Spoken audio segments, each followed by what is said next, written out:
saga pachoka igeto lu kendo loko chike matayogi mar neno ni omenda mag jopiny mokanie riwruoge ok olal ka bende jotelo mag mibadhi omieno ibiro golo oko e apisi. Jatend migawo mar riwruoge saga gohelni matindo Wycliffe Oparanya olando machuogo komiti ma jolony mabiro nono chike ma higa 2008 mar riwruoge osebedo katiyo godo kowacho ni jotelo moko osebedo ka ok luw chikego.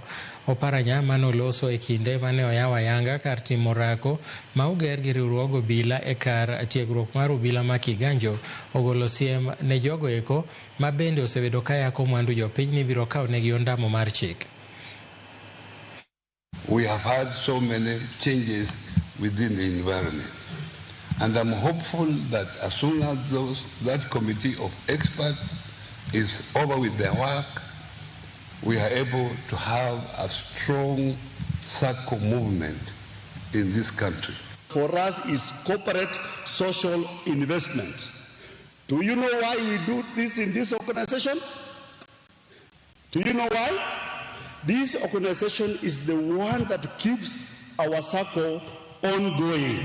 Today marks a significant milestone in our continued effort to modernize police training infrastructure and promote officers' wellness. Physical fitness is not optional in law enforcement, it is essential.